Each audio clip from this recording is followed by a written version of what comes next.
investors of India-based funds located abroad. इन कठिनाइयों को समाप्त करने के उद्देश्य से मैं श्रेणी 1 एवं 2 के विदेशी पोर्टफोलियो निवेशक को अप्रत्यक्ष अंतरण उपबंध से छूट प्रदान करने का प्रस्ताव रखता हूं।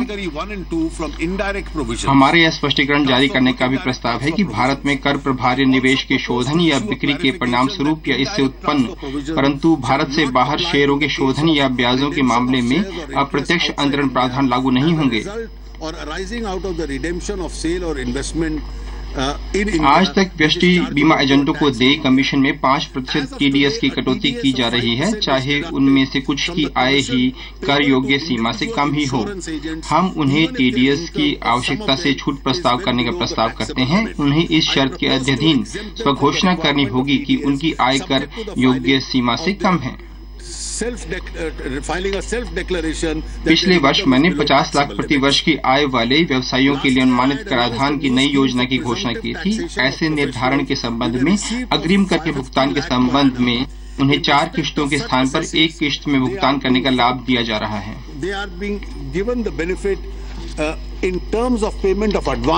जनता के लिए धन वापसी दावे में तेजी लाने के लिए संशोधित कर विवरणी के समय सीमा को वित्त वर्ष पूरा होने से कम करके विवरणी फाइल करने की समयावधि के समान 12 माह तक किया जा रहा है।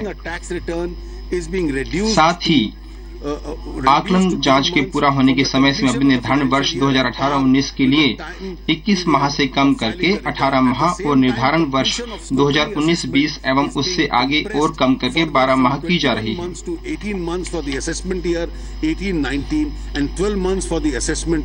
मैं अब एक महत्वपूर्ण परिवर्तन पे आ रहा हूँ जो व्यक्तिगत आयकर पर है। जबकि सरकार कर अपवंचन करने वाले और अधिक लोगों को कर नेट के दायरे में लाने की कोशिश कर रही है, कराधान का वर्तमान बोझ प्रमुखतः ईमानदार करदाताओं और वेतनभोगी कर्मचारियों पर है जो अपनी आय को सही रूप में दर्शाते हैं।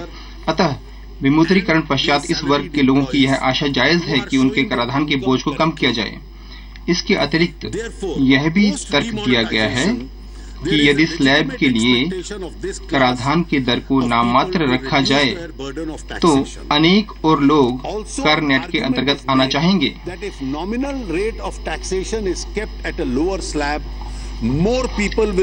इसलिए मैं 2.5 लाख से 5 लाख तक की आय वाले व्यष्टि निर्धारितों के लिए कराधान की मौजूदा दर को 10% से घटाकर 5% करने का प्रस्ताव करता हूँ। इससे 5 लाख से कम आय वाले सभी व्यक्तियों की कर देयता घटकर 0 छूट सहित या इसकी मौजूदा देयता की 50% रह जाएगी।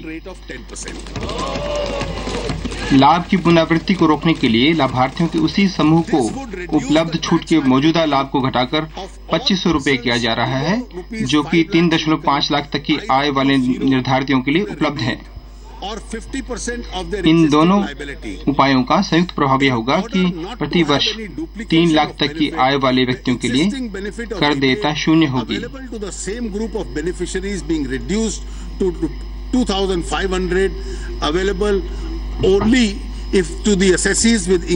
इसका संयुक्त प्रभाव ये होगा कि प्रति वर्ष 3 लाख तक की आय वाले व्यक्तियों के लिए कर देयता 0 होगी और 3 लाख से 3.5 लाख तक की आय वाले व्यक्तियों के लिए कर देयता मात्र 2,500 रुपये होगी।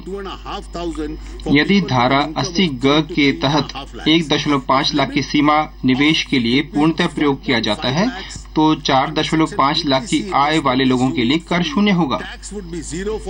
क्योंकि 5 लाख तक की आय वाले लोगों को कराधान देयता को घटाकर आधा किया जा रहा है, बाद की स्लैबों में अन्य श्रेणियों के सभी करदाताओं को भी प्रति व्यक्ति 12,500 रुपये का एक समान लाभ मिलेगा।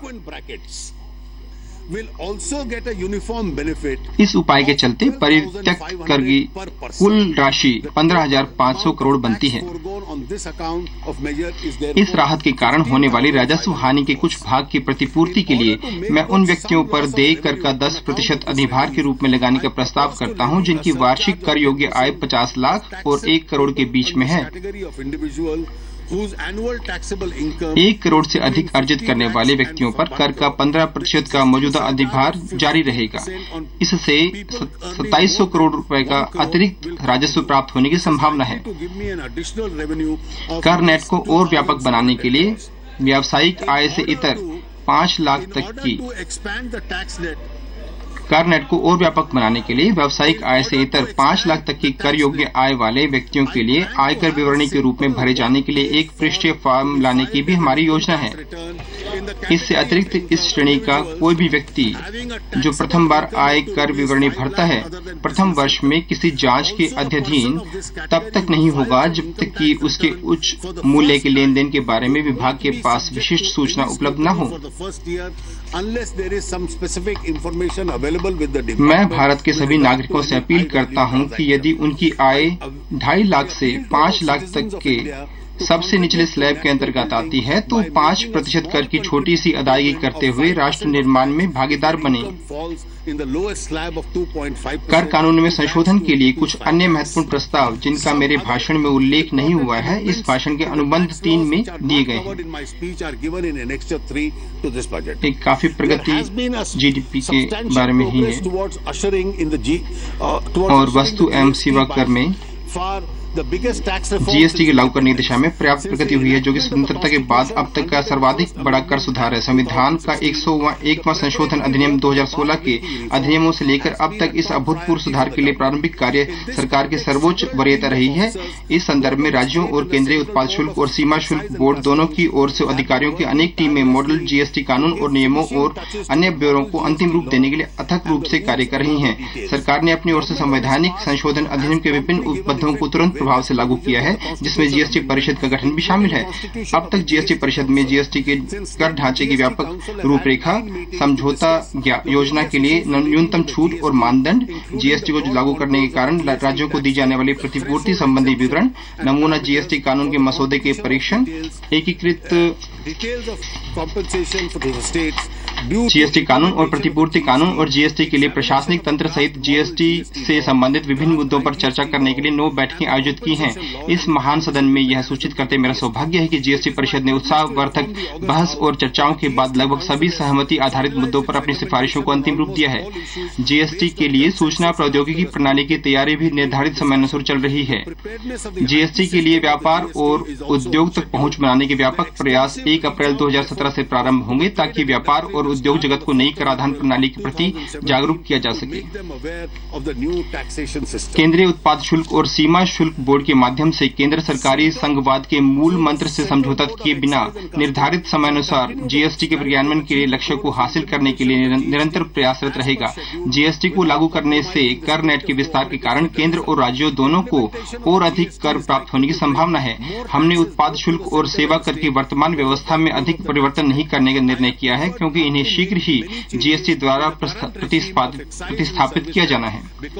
रैपिड जून 2016 में आयोजित अधिकारियों की राजस्व ज्ञान संगम नामक वार्षिक सभा में प्रधानमंत्री ने रैपिड, जिसका अर्थ है राजस्व उत्तरदायित्व, सत्यनिष्ठा, सूचना और डिजिटाइजेशन के प्रस्ताव के रूप में कर प्रशासन में सुधार लाने की इच्छा जाहिर की थी। यह उस प्रस्ताव से कर विभाग की कार्यनीति सूक्ष्म रूप से प्रतिबिंबित होती है जो अब निर्धारित कर दी गई है। चूंकि राजस्व विभाग हमेशा एकाग्र रहा है, हम कर निर्धारण में मानव हस्तक्षेप को दूर करने के साथ साथ कर अपवंचन को रोकने के लिए सूचना प्रौद्योगिकी को अधिकतम प्रयोग में लाने का प्रयास कर रहे हैं। हम आने वाले वर्षों में ई निर्धारण के लिए अपने प्रयासों में और तेजी लाएंगे। We will try and minimize our efforts for e-assessments we will try and maximize हम इन हाउस और आउटसोर्स दोनों तरीके से डाटा जुटाने की क्षमता का अधिकाधिक प्रयोग भी कर रहे हैं। भूल चूक के विशिष्ट कार्य के प्रति कर विभाग के अधिकारियों में अधिक उत्तरदायित्व को प्रवर्तित करने की भी हमारी योजना है। मैं प्रत्येक को आश्वस्त करना चाहता हूं कि ईमानदार कर अनुपालक व्यक्ति के साथ गरिमापूर्ण और भद्र व्यवहार किया जाएगा।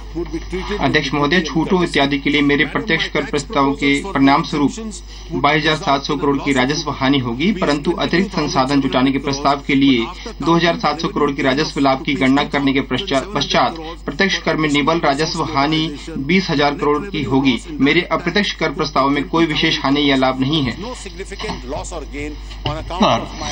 I have outlined in the budget proposals under an overarching agenda, transform, energize and clean India. Our emphasis will now be on implementing all these proposals for the benefit of farmers and the poor and the underprivileged sections of our society. Madam Speaker, it is said, when my aim is right, when my goal is in sight, the winds favor me and I fly.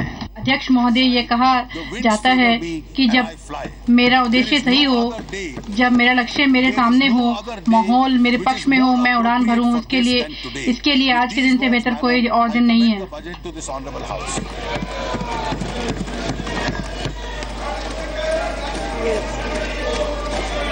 मंत्री जी। Yes minister, table the statement. मत संख्या 2।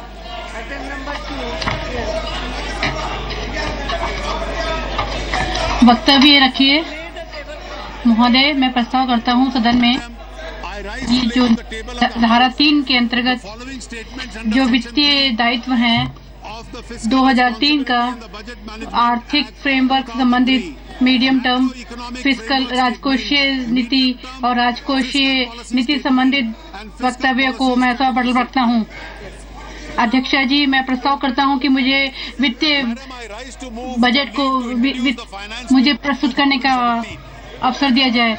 माननीय सदस्य, माननीय मंत्री जी को अनुमति दी जाए। जो पक्ष में है वो हाँ कहें, जो विरोध में ना कह सकते हैं। मेरे ख्याल से हाँ वाले अधिक हैं, अनुमति दी जाती है। माननीय मंत्री जी, अब आप। महोदय, मैं विधेयक को प्रस्तावित करता हूँ। आप सदन की बैठक शुक्रवार को 3 फरवरी को 11 बजे तक के लिए स्थगित की जाती है।